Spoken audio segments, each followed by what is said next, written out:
Արցախցին այլ կերպ էր վերաբերվում իր մի բուր հայրենիքին, քան մենք այսօր մեր Հայաստանին։ Դժվար է գիտես խոսել հիմա Արցախի մասին անցյալով։ Արցախի ամեն մի թուփը, ամեն մի քարը խոր հետ կա թողնում։ Ես երբեք Արցախը չեմ առանձնացրել հայրենիքից։ Արցախով ապրել եմ։ Հայրենակիցների մի շատ մեծ հատված Արցախի տեղը չգիտեր, չէր գնում Արցախ։ Դրա համար իրանք ասենց հեշտ մարսեցին Արցախի հանձնումը։ Երազանքները իրականանում են այն ժամանակ, երբ որ դու քո մեջից հանում ես եւ վանում ես վախի զգացողությունը։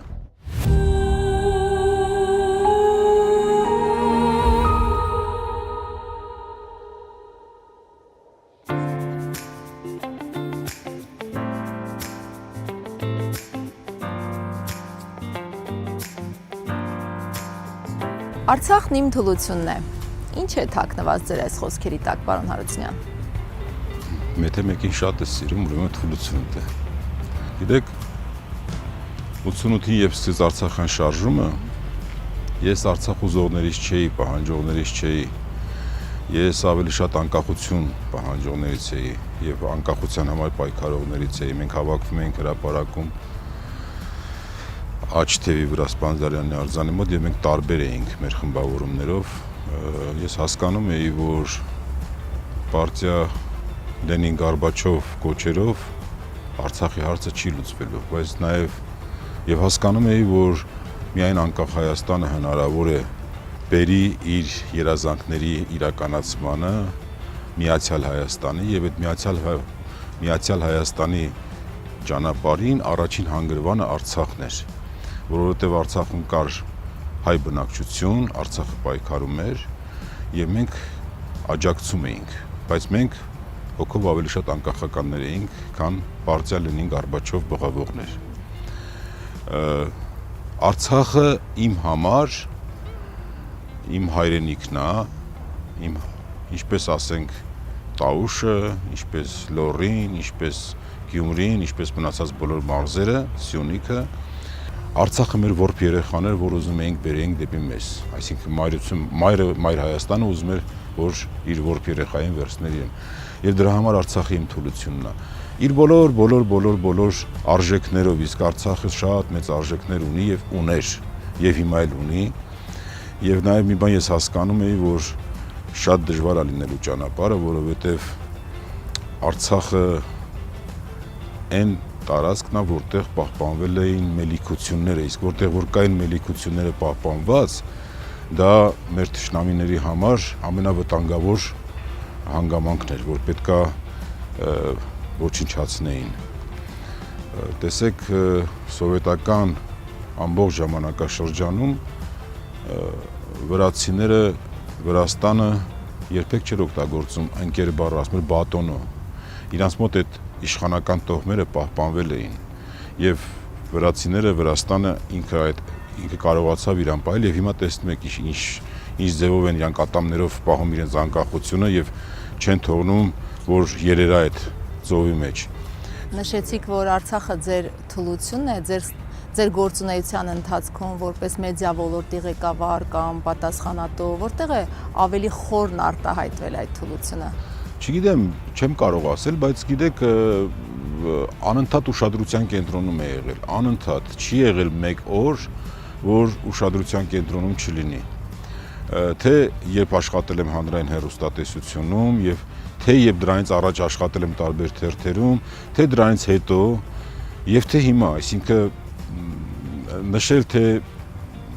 երբ ոնց չեմ կարող ասել, նորից եմ կրկնում, Արցախը իմ համար Հայաստանի մի մասն էր։ Հայաստանի մի մասն էր, որը մեր երազանքի իրականացումն էր։ Մեր երազանքն էր, որ երազեցինք եւ իրականացրեցինք։ Իսկ ում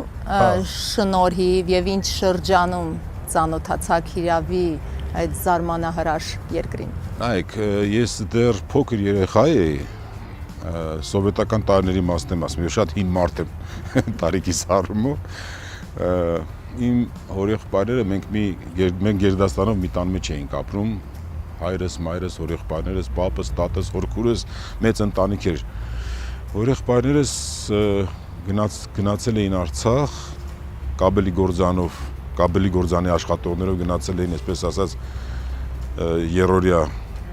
տուր, հա, Արցախ էին գնացել, այն ժամանակ Արցախ չէին ասում էին Լեռնային Ղարաբաղ, եւ եկել էին ոգևորված պատմում էին եւ իմ հիշողության մեջ դաջվել է շատ կարեւոր, այդ օրը դաջվեց մի շատ կարեւոր բան, Ստեփանակերտի մաքրության մասին։ Դեռ սովետական տարիներին, որ իրանք հիացած պատմում էին, թե որ մի հատ նույնիսկ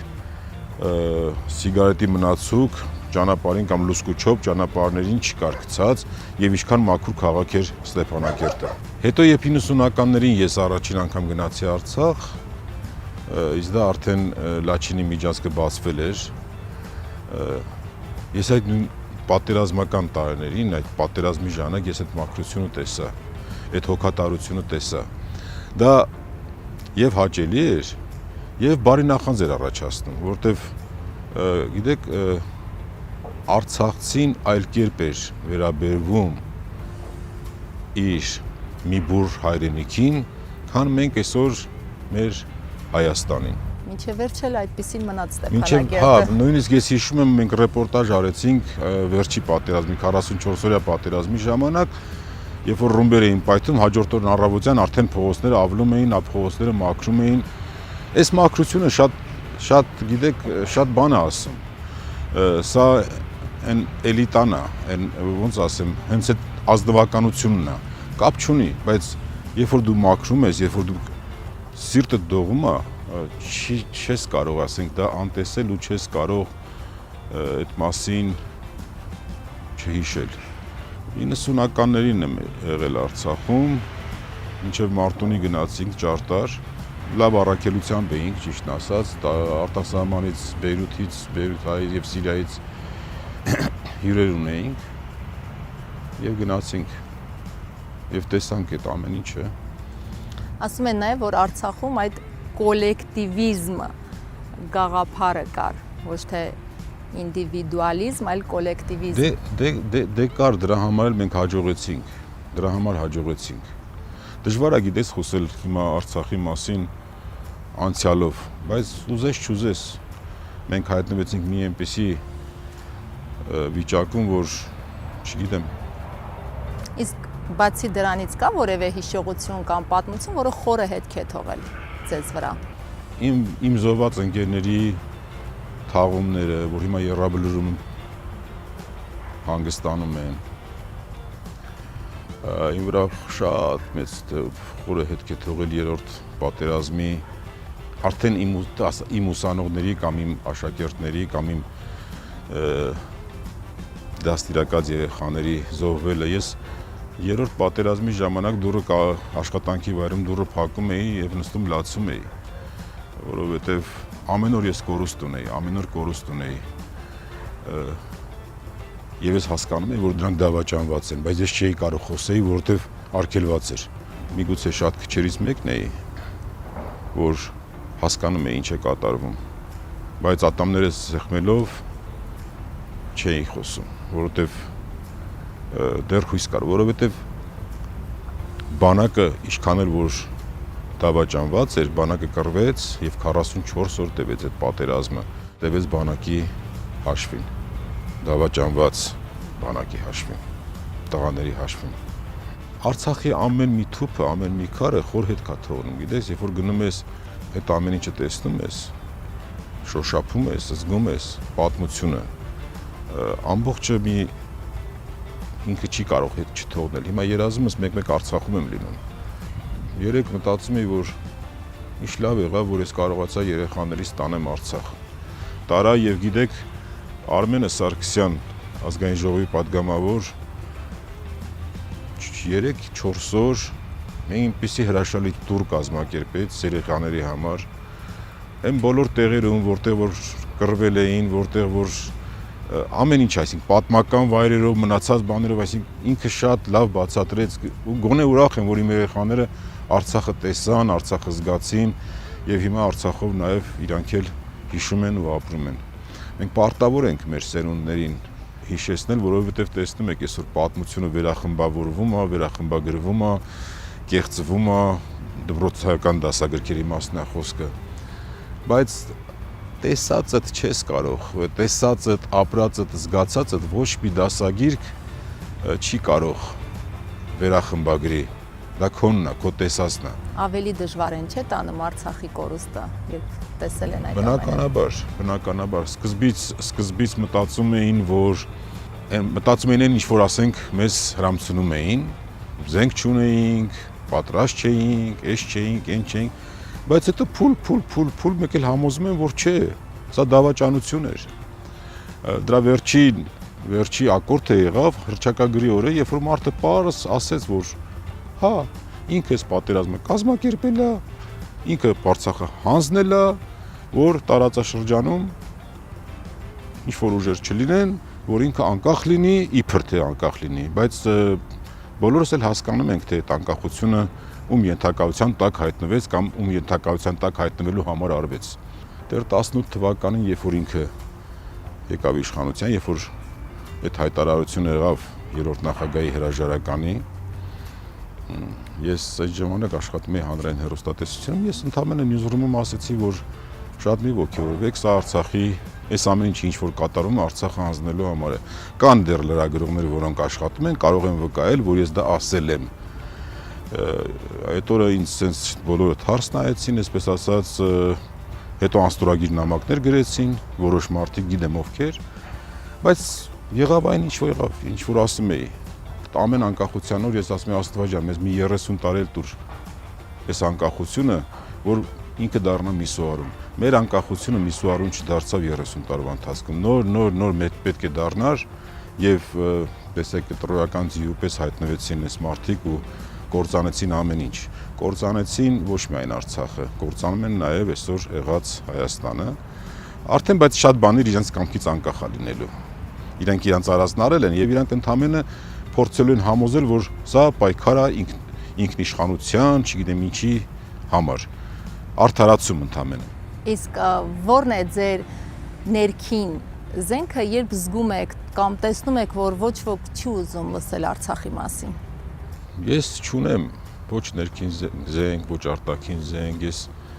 Արցախի հարցում իմ զենքը եղել է իմ գրիչը, որը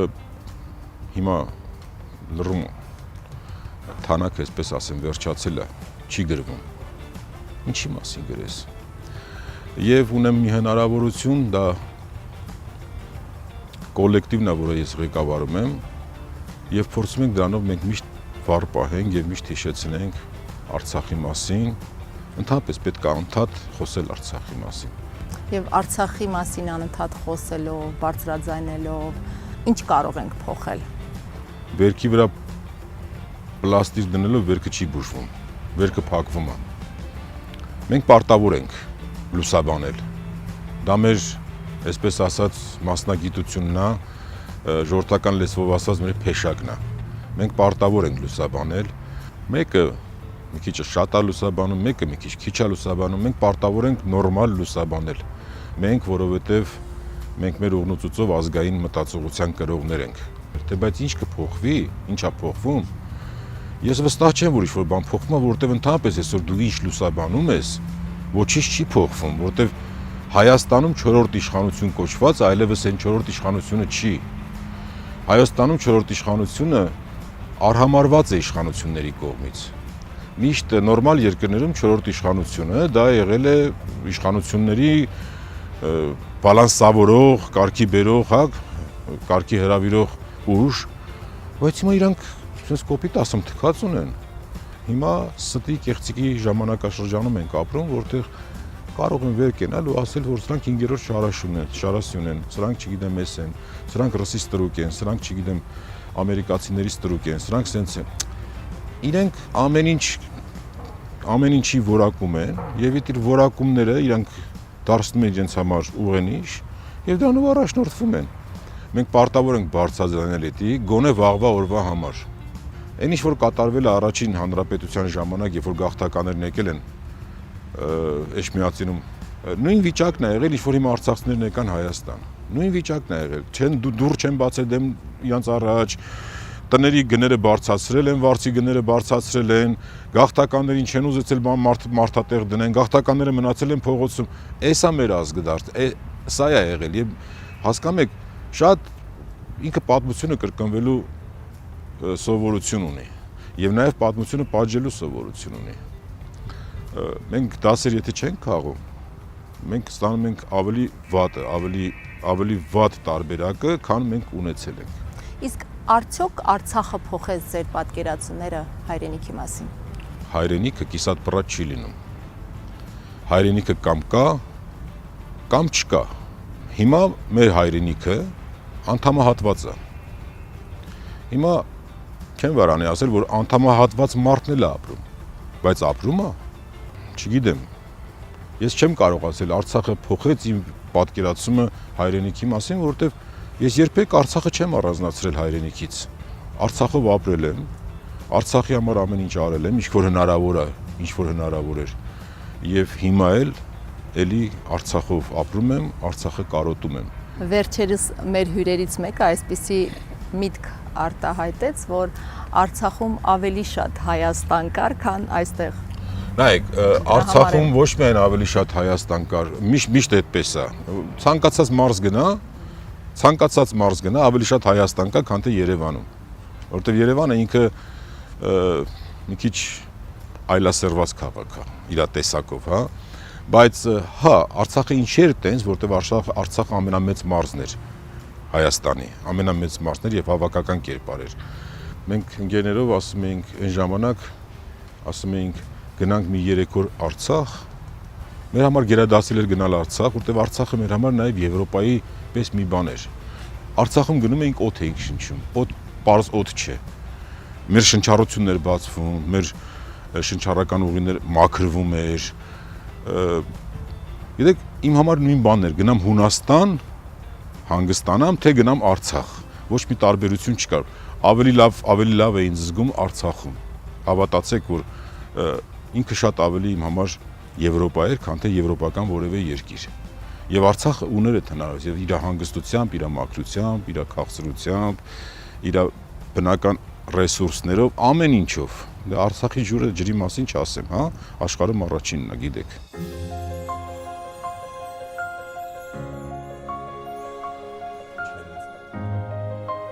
Պարոն Հարությունյան, Արցախի մասին շատ ֆիլմեր եք նկարահանել։ 2016 թվականի ապրիլյան պատերազմից հետո ծնվեց Հաղթանակի ապրիլը։ Կարծում եք հաղթել ենք։ Շատ ֆիլմեր չեմ նկարահանել Արցախի մասին, որովհետև ինչքան էլ որ նկարահանածել եմ, միևնույն է քիչ է։ Ես այս ձև եմ մոտենում ընտրին։ Շատ կարելի էր նկարել։ Ինչ վերաբերում է ապրիլյան պատերազմին, այո, ես համարում եմ, որ մենք հաղթել ենք։ Եվ այն բոլոր խոսակցությունները, որ սա պարտություն էր, չգիտեմ ինչ էր եւ այլն, դրանք քարոզչական նպատակներ հետապնդող, մատկապես այն ժամանակ բանակը վարկաբեկելու, պետությունը վարկաբեկելու, իրանց նպատակին հասնելու համար էր։ Եթե չենք էլ հաղթել, միևնույն է, չենք պարտվել։ Բայց ես գնահատում եմ, որ հաղթել ենք, որովհետեւ 16 թվականի Քարորիայի մասին ֆիլմը մեկ օրում չի նկարվել, 2 օրում չի նկարվել, 3 օրում չի նկարվել, 1 շաբաթում չի նկարվել։ Գիտեք, երբ որ ես սկսեցի նկարահանել, իմ գործընկերներից մեկը լրագրող ասեց, եթե չես անդրադառնալու բանակի մեջ կոռուպցիային, անիմաստ է այդ ֆիլմը նկարել։ Ասի անդրադառնալու եմ։ Եվ ես ամբողջ ընթացքում փորձում էի գտնել այդ կոռուպցիան։ Այդ կոռուպցիան է ուզում գտնել, որը կարող էր ազդել ապրիլյան պատերազմի բացասական վերջնակետի կամ վերջավորության վրա։ Գիտեք, այն բոլոր հայտարարությունները, որ մարդկանց ուղեղի մեջ դաջվել էր, որ տանկերի մեջ ջուր է լցված եղել, չգիտեմ էս է եղել, փամփուշտ չենք ունեցել, զենք չենք ունեցել, սա սուտ էր։ Դա քարոզչական լրիվ քարոզչական բան էր, հա։ Եվ նույնիսկ քարոզչական էր զոհերի թիվը, որտեղ բուն պատերազմի ժամանակ մենք ունեցել ենք 74 զոհ։ Ես բավականին լուրջ ուսումնասիրեցի եւ ծանոթացա, պարզվեց, որ ամբողջ Քարորիայի ժամանակ կրակվել է ավելի շատ արկ, քան ամբողջ առաջի պատերազմի ժամանակ։ Քարորիա պատերազմի ֆիլմը շատ դժվար նկարահանվեց, բայց վերջնարդյունքում ունեցանք ֆիլմ, որի չգիտեմ ով ոնց կգնահատի ֆիլմի արժանինքները, բայց այնտեղ մի շատ կարևոր դրվագ կա։ Ֆիլմում խոսում են Հայաստանում արկա բոլոր բարբառներով։ Ազգային ժողովում ստեղծել էին ինչ-որ հանձնախումբ, չէ, հանձնաժողով ուսումնասիրելու եւ հա ձգձգվում էր եւ այդ ֆիլմը ցուցադրելուց հետո ինձ գալիս պատմում էին, թե ազգային ժողովի կուլիսներում ինչ հայհոյանքներ են հնչում իմ հասցեին։ Այդ ֆիլմը փաստորեն, այսպես ասեմ, բան էր, հա, հաշվետվություն էր։ Այդ տեսակի ուժերի դեմ այդքան կազմակերպված եւ ամուր ձևով կանգնել եւ վերջի փուլում նույնիսկ կարող էինք, այսպես ասած, մինչև քուր շպրտել իրանց, եթե չկանգնեցվեր պատերազմը, կարծում եմ, բա հաղթանակ չի, ինչ է։ Իսկ կան խոստովանություններ կամ պատմություններ, որոնք դուրս են մնացել ֆիլմից, կամ խորհրդանշական դրվագներ, որոնք դիտողը կարող են չնկատել, բայց ձեզ համար կարևոր էր։ Անշուշտ կան, ասեմ, որ ֆիլմի համար ես Թբիլիսի էի հրավիրել ադրբեջանական կողմից մեդիա փորձագետի եւ եւս մեկ հոգու, երկու հոգի, եւ պետք է հարցակ զրույց ունենայի իրենց հետ ֆիլմի համար։ Մեկը եկավ, մյուսը այդ օրերին ինչ-որ Ստամբուլում միջոցառման գնաց մասնակցելու։ Ես ստացա ինչ-որ պետք էր ֆիլմի համար, բայց հետո ինքը զանգեց, խնդրեց, ասեց, խնդրում եմ, ասեց, եթե երկրորդ մարդ ադրբեջանական կողմից, եթե երկրորդ մարդ չգրես, ինձ մենակ ֆիլմում մի դիր, ինձ միանգամից կձերբակալեն։ Եվ այդ կտորը դուրս մնաց։ Դուրս մնաց մի շատ լավ կարևոր կտոր Խաչատուրովից, գեներալ Խաչատուրովից։ Գեներալ Խաչատուրովը շատ կարևոր բաներ ասեց եւ հետո խնդրեց, որ դա ֆիլմում չդնենք, որովհետեւ դեռ ինքը գործող գեներալ էր եւ ռազմական գաղտնիքի բաներ եւ այդ կտորը հետո հետագայում ես այդ հարցազրույցից մի իր այդ մեծ կտորից մի փոքր կտոր դրեցի առանձին, բայց ոչ ֆիլմի մեջ։ Շատ դժվար եղավ համոզել գեներալ Սամվել Կարապետյանին խոսել ֆիլմի համար, շատ դժվար, որովհետև միայն 4 անգամ ես հատուկ գնացել եմ Արցախ, որ Սամվել Կարապետյանին, այսպես ասած, համոզեմ եւ գրեմ։ Չէր համաձայնում, ոչ մի կերպ չէր համաձայնում։ Վերջ 4-րդ անգամ ստացվեց։ Եվ այդտեղ մի շատ լավ կտոր, հետաքրքիր կտոր կա, որ էլի չեմ դրել ֆիլմում, երբ որ ինքը խոսում էր զինվորների, զոհված զինվորների մասին, թե ոնց էին իրանց ընկերները բերում, դնում, համբուրում ու գնում էին նորից մարտադաշտ, այդտեղ աշկերից գնաց, սկսեց խաղալ էս բանը, հա, դունչի մասը, ասեց ստոպ տվեք, ես մեր օպերատորին հետո կեսից ասեցի միացրա, ինքը գնաց կանգնեց ազատամարտիկների միության շենքում էր իր լուսամուտի մոտ, շատ երկար, այսպես նայեց, զգում էի, որ բան էր լինում, շատ հուզված էր, այդ պահին մտածում էի, այս մարդու մասին ինչեր ասես չեն ասում, բայց այս մարդու սիրտը հələ ինչ է, էլի, ոնց միանգամից sense փխրուն է, ինչքան փխրուն էր, իր մասին ինչեր ասես չէին գրում, ինչեր ասես չէին ասում, բայց երբ որ հասարակ զինվորների մասին սկսեց պատմել, ինքը փլվեց։ Մի հետաքրքիր պատմություն էլ կար, երբ որ արդեն ֆիլմը պատրաստ էր, ցույց էի տալիս Լևոն Մնացականյանին, հենց ֆիլմի սկզբում, հիմա նկատած կհիշեք, բայց վստահ եմ չեք էլ նկատել, այնտեղ լարի վրա, անտենայի լարի վրա աղավնիներ են նստած։ Լևոն ասեց, ես իր այդ ուշադրությունը, զինվորական ուշադրությունը բան նկատում, ասեց, հələ մի րոպե ասեց, 13 հատ անաստած, դա լավ թիվ չի։ Սարսրեցի էլի, որովհետև ֆիլմը ես եմ հավաքել ռեժիսորի հետ ու իմ մտքով չի անցել, նայեմ թե քանի ծիտ կամ ասենք աղավնի անստած այդ բանի վրա, ասես 13 թիվը լավ թիվ չի, ասի բայց արել եմ, ինչ անեմ, սանեմ, չի ասես թողնա լավ, ասես 20 թվականի պատերազմի ժամանակ անընդհատ ես այդ կտորը հիշում եմ։ Մի քիչ բանիմաց մարդու համար պետք է հասկանալի լինի, որ տանկի մեջ չեն կարա ջուր լցեն։ Տանկի մեջ եթե ջուր լցրեցին, ուրեմն հետո այդ ամբողջ տանկի ամբողջ համակարգը պետք է քանդեն, մաքրեն, լվանան եւ այլն, հա։ Բայց ինչ որ ստեղ նստած փիլիսոփաները բան էին անում, տանկերի մեջ սալյարկի տեղը ջուր էին լցրել, դրա համար տանկերը դուրս չեկան, փամփուշտ չկար, էս չկար, այն չկար, այն դեպքում երբ որ լրիվ այլ բան է եղել։ Այդ նույնն է, որ 20 թվականի պատերազմից հետո զենք զինամթերք չունեինք, բա որ զենք զինամթերք չունեինք, 5 միլիարդի զենք զինամթերքը յուղը վրեն պահեստներում ոնց մնաց Ադրբեջանին, որտեղից էր այդ 5 միլիարդ դոլարի զենք զինամթերք ունին, ինքը Ալիևը ինքն էր զարմացել։ Այսինքն գիտեք հեշտ է նստել 400 կիլոմետր ստեղ էսկոմ, մի քանի հատ ասենք PR-չի ասեմ, հա, ինչ էշություն գրեն, դրանք բազմացնենք, տարածենք տարբեր կայքերով բաներով եւ համոզենք կամ համոզմունք ստեղծենք, որ իրոք տենց է, բայց այտենց չի։ Իսկ Արցախի մասին ֆիլմ պատրաստելը ձեզ համար պատասխանատվություն էր թե խիզախություն։ Խիզախություն չէր, բայց պատասխանատվություն ունեի, որովհետև շատ կարևոր թեմայի էի անդրադառնում, շատ կարևոր թեմայի էի անդրադառնում, նաև հասկանում էի, որ ամեն մի սխալ ինֆորմացիան կարող է դառնալ շահարկումների առիթ։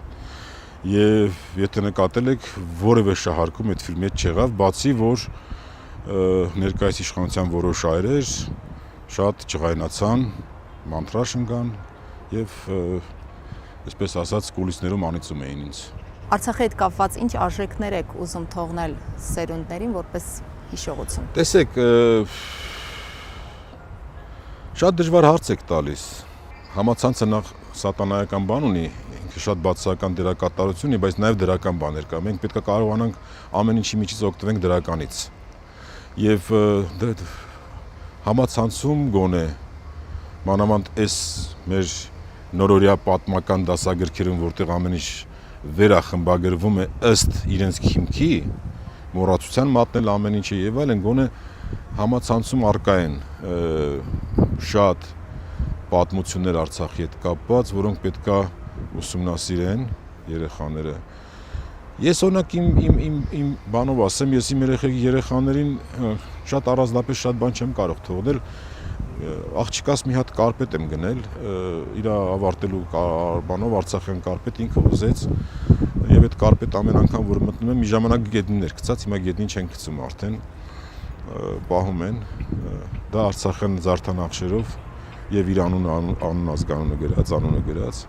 հատուկ Արցախ կարպետում արեցին։ Հայրենակիցների մի շատ մեծ հատված Արցախի տեղը չգիտեր, չէր գնում Արցախ։ Դրա համար իրանք ասենց հեշտ մարսեցին Արցախի հանձնումը։ Հավատում եք Արցախ վերադարձին։ Դա կարծես թե ֆանտազիայի շարքից է, բայց կարծեմ Հյուգոն է ասել, որ ֆանտազիաները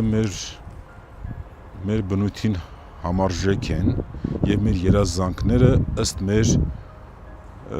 բնույթի է իրականանում։ Ես հավատում եմ մի բանի, որ մենք պետքա երազենք,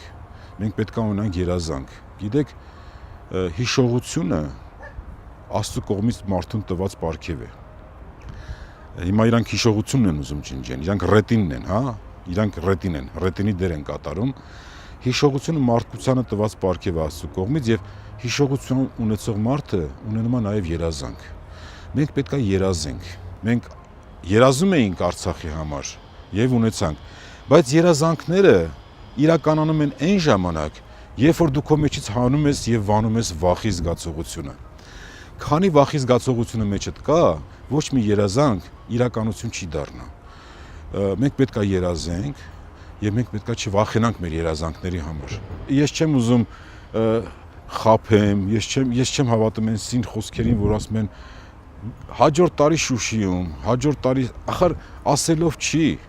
Այս իշխանության օրոք ինչ հաջորդ տարվա մասն է խոսքը։ Ես նույնիսկ վստահ եմ, որ հաջորդ իշխանությունը եթե մի երաշխով փոխվի, հաջորդ իշխանությունն էլ չի կարողանալու այս հարցը կարգավորի, բայց բանակցությունների հարց կարող է դարձնել, եւ դա երկար ճանապարհ է, process է։ Անենց են թաղել Արցախի հարցը։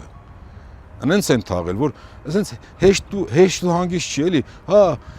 հաջորդ տարի գնանք Ղարաբաղ, հաջորդ տարի լինենք Շուշիում։ Այդ բաժակաճառից պետքա դուրս գանք։ Դա բաժակաճառ է, դա իրապես մտածենք, ոնց անենք, որ այս մի կտոն էլ չկորցնենք, որ հետո կարողանանք այն մի կտորը միացնենք։